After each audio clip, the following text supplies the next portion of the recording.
right, welcome.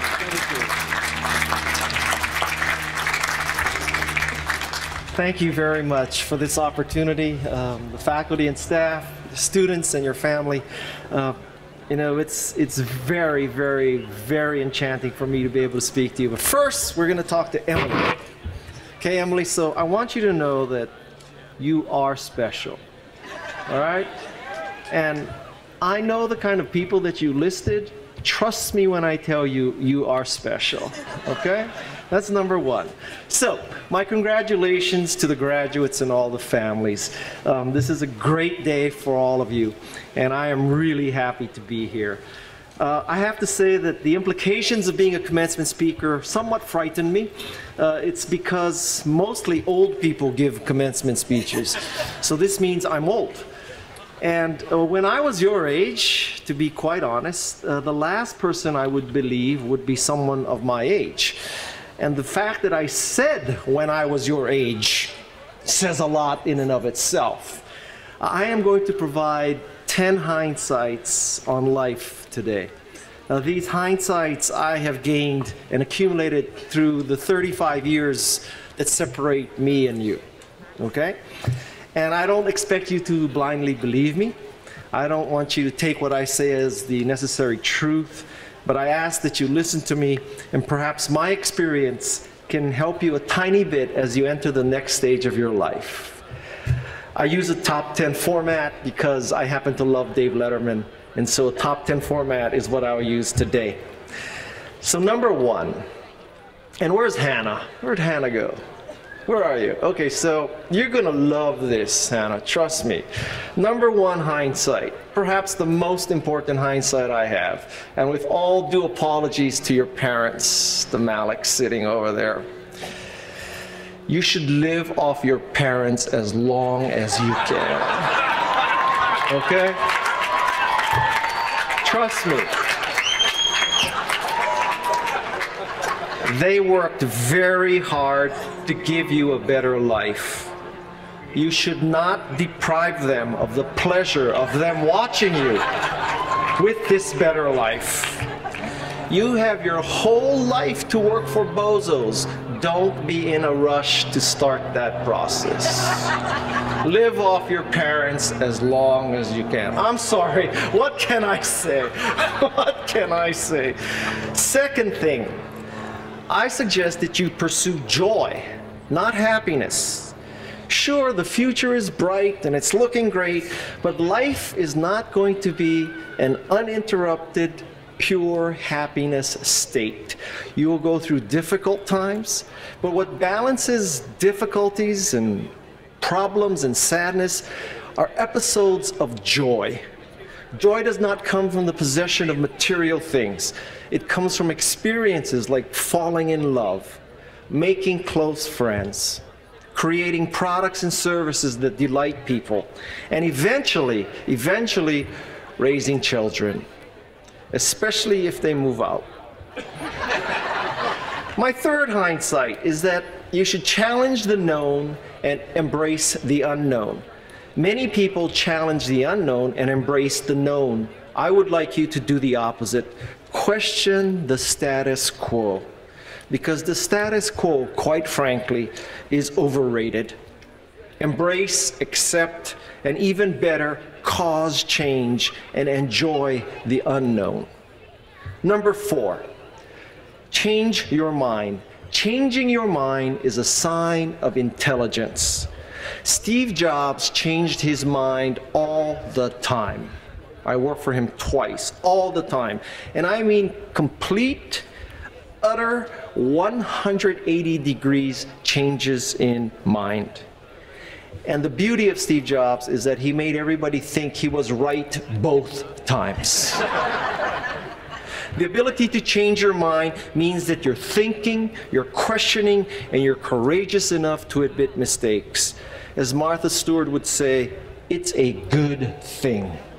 Number five, there's a song called Don't Worry, Be Happy. What I've observed in life is you don't worry, be crappy. Don't wait for perfection. Life isn't perfect. Do the best you can and ship. Real people ship, and then they test. and then they ship again, and then they test again, and then they ship again. And one day you wake up and by golly, you have something insanely great. Don't worry, be crappy. Number 6, suck it up. Suck it up. How many of you watch Dirty Jobs with Mike Rowe? Hey, that is a great show. What makes Mike Rowe so great? He's the man because he's willing to do the dirty job. He will work in the paint factory. He went to Hawaii and worked in the poi factory. He cleans the outside of skyscrapers. He'll clean out sewers. He'll go under the house and dig out the dead cats and rats. He'll perform artificial insemination on pigs, chickens, turkeys, llamas. Suck it up. Life isn't easy. Number 7.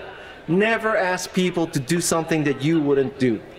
The best test for everything you want to ask or expect others to do is to ask yourself, would I be willing to do this? If you wouldn't do it, don't ask people to do it. The 8th hindsight, and the secret to business. This is the one you should write down. The secret to business is to understand PowerPoint. Okay? And I'll give you all you need to know about PowerPoint right now. The optimal number of slides in PowerPoint is 10. 10. You should be able to give those 10 slides in 20 minutes. You may have an hour slot. 10 slides, 20 minutes. Why 20 minutes if you have an hour slot? It's because, unfortunately, 95% of this world doesn't use a Macintosh. And that 95% of the world needs 40 minutes to make the computer work with the projector.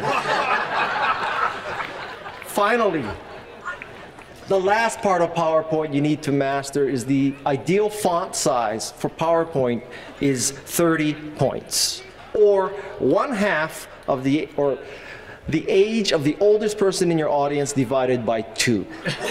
So if you're talking to 60-year-old people, 30 points. 50-year-old people, 25 points. Someday you may be pitching a 16-year-old VC. God bless you. Use the 8-point font. But until that day, 10 slides, 20 minutes, 30-point font. I bet nobody talked about PowerPoint in the history of commencement speeches, huh? All right. Number 9. Number 9. Learning and schooling are not the same thing. Learning is lifelong. Schooling is not. Arguably, you will start a new kind of learning tomorrow, because beginning tomorrow, learning is mostly internally driven. When you stop learning, you mentally die. It is that simple. Keep on learning. And number 10, obey the absolutes. The greatest temptation in the workplace is relative morality. I don't cheat as much on taxes as my friends. I don't pad my expense reports as much as others. I don't goof off as much as others. This is a very slippery slope that causes people to lie on their resumes, cheat customers, and defraud the government. Right is right and wrong is wrong. Keep the absolutes. I'm going to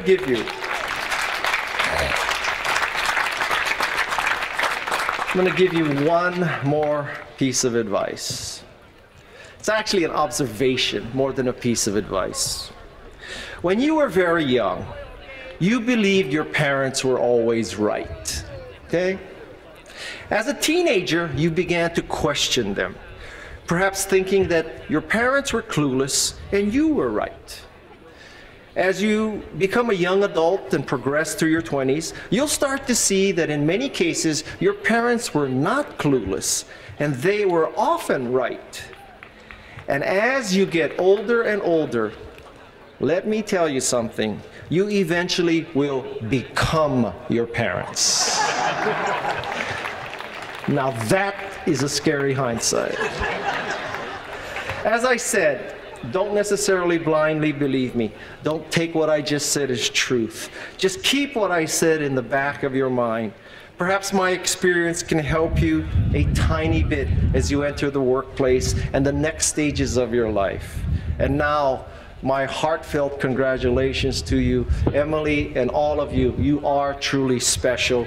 Go forth and kick butt. Thank you very much. Thank you.